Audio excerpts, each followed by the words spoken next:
ये 33% ला रहे हैं, हम तो कह रहे हैं 50% कर दो, लेकिन 50% करो तो कम से कम जो वंचित शोषित जो समाज है, जिसका सबसे बड़ी आबादी है, लगभग 50 से 60% जिसकी आबादी है, उन महिलाओं के लिए आपने जो है आरक्षण नहीं दिया। पिछड़ा वर्ग, ओबीसी वर्ग, ईबीसी, अति पिछड़ा, माइनॉरिटीज का आप खा गए। तो वैसी महिलाओं को भी मिलना चाहिए जो गांव में बसती है, जो वंचित समाज से है, शोषित समाज से है, उन महिलाओं को भी प्रतिनिधित्व का मौका मिलना चाहिए, और हमारे नेता ने ये करके दिखाया। नारी शक्ति वंदन जो महिला बिल है उसको लेकर जिस तरीके से लगातार बिहार के मुख्यमंत्री नीतीश कुमार ने समर्थन किया है, लेकिन अब तक इस पर आरजेडी के किसी बड़े नेता का बयान सामने नहीं आया था। लेकिन अब बिहार के डिप्टी सीएम तेजस्वी यादव का बयान सामने आया है। तेजस्वी यादव ने कहा है कि आखिर 33% ठीक क्यों, 50% दे दें आरक्षण, लेकिन जो दलित अति पिछड़ा महिला हैं उनको इसमें आरक्षण मिलना चाहिए। 33% है तो 33% ही आरक्षण मिलना चाहिए। जो वंचित महिला है, उन्होंने अपने पार्टी के अंदर जितने भी नेत्री हैं उनके बारे में गिनती गिनाया है।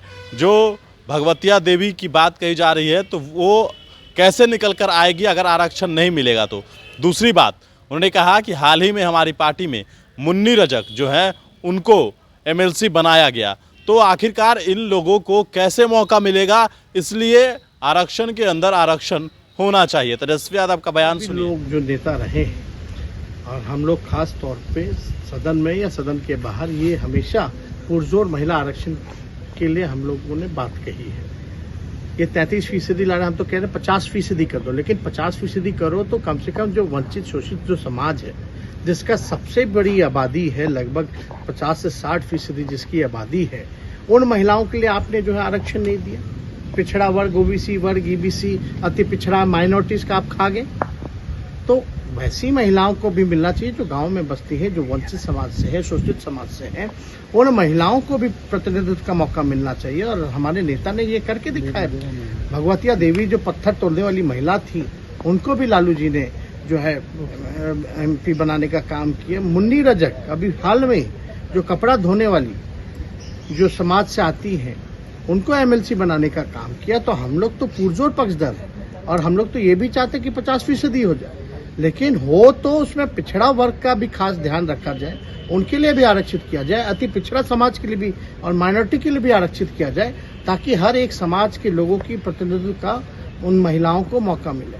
और ये फायदा कहाँ हो रहा है, तो सेंसस कराए नहीं है। अब सेंसस होगा, फिर आपका परिसीमन होगा, उसके बाद जाकर के कहा जा रहा है 29-30 के बाद जो है इसका लाभ मिलेगा। ऐसा तो बिल ही नहीं देखा भाई कि हाथ पास हो रहा है और लाभ जो है पता नहीं कब 10 साल बाद मिलेगा। ये तो बेवकूफ बनाने वाली बात है। केंद्र सरकार की मंशा नहीं है। अगर मंशा होती तो सेंसस कराती 21 में, काहे 2 साल विलंब कर दी। अब तक तो शुरू भी हो गया होता काम। तो हम इतना जरूर कहना चाहते हैं, ये धर्म के नाम पे जो राजनीति करना चाहते हैं ये भाजपा पार्टी के लोग कान खोल के सुन ले। अगर 60% अगर ओबीसी का ये हक मारेंगे तो ओबीसी वर्ग जो है, ये वर्ग जो है पूरी तरीके से अपना अधिकार जो है लेकर के रहेगा, और कहीं भी इनके अधिकार को अगर खाने की कोशिश की जाए तो ये जीता जाता वर्ग है, लड़ाकू वर्ग है, और लड़ाकू वर्ग जो है ईंट से ईंट बजा देगा अगर इनका अधिकार छीनने का प्रयास किया जाए। ऐसा हुई है कि ओबीसी को आरक्षण नहीं मिला। हम आरएसएस प्रमुख का भी बयान देखते हैं कि पिछड़े दलितों के साथ अभी भी निराशा तो है ही भाई, और प्रधानमंत्री खुद को बोलते हैं लोगों में निराशा। अरे ये सब बकवास की बातें हैं, बोलने की कथन और कथनी में इनका भारी अंतर है। ये लोग हमेशा से पिछड़ा विरोधी रहे, और ये मानसिकता जो है इनके महिला आरक्षण बिल में जो है छलकता हुआ दिख रहा है। तो इसलिए सब लोग जो है इस बात को तो उठा ही रहा है। और आखिर क्या वजह है कि भाई इसमें महिलाओं, अति पिछड़ा हो या पिछड़ा या माइनॉरिटी महिलाओं को इन्होंने आरक्षण नहीं दिया। तो जाहिर सी बात ये नहीं चाहते कि उस वंचित शोषित समाज की महिला भी यहाँ आए, पार्लियामेंट आए। लोकतंत्र का जो मंदिर है, जो सबसे बड़ा मंदिर है देश का, लोकतंत्र का, वहाँ ही पहुंचे, अपनी बात रखे, अपने समाज की बात रखे, ताकि उनके समाज का कल्याण हो सके। तो ये तो पूरी तरीके से छलने का काम कर रहा है। इसलिए हम बोल रहे हैं इस बात को कि ओबीसी वर्ग जो है लड़ाकू वर्ग है। अगर इनके 60% हक को ये छीनेंगे तो ईंट से ईंट ओबीसी बजा देगा। पहले क्यों नहीं करा लेते? अरे लोग पक्षारी ने, अब तो सरकार के लोग बताएंगे। सेंसस नहीं करा रहे हैं, और सेंसस हो तो हम लोग तो चाहते कास्ट सेंसस हो, ताकि रियल पिक्चर, रियल डेटा जो है, साइंटिफिक डेटा जो है वो सबके सामने आए। किसकी कितनी आबादी है वो सारा चीज पता चल जाएगा ना। तो हम लोग तो चाह ही रहे, पूरा विपक्ष जो है इस बात को उठा रहा है। आपकी बातें हैं, जुमलेबाजी है, और उनके भाजपा के चाल चरित्र को हम लोग अच्छे से पहचानते हैं कि कितना पिछड़ा विरोधी ये सरकार है और इनकी मानसिकता जो है क्या है। तो ये सारा तय हो गया। आप बताइए, इतने सचिव हैं, उसमें मात्र 3 ही सचिव जो है ओबीसी के कोटे से आते हैं। तो ये सारी चीज़ें तो हम लोग देख ही रहे हैं। तो बाकी में इसमें क्यों नहीं लाए?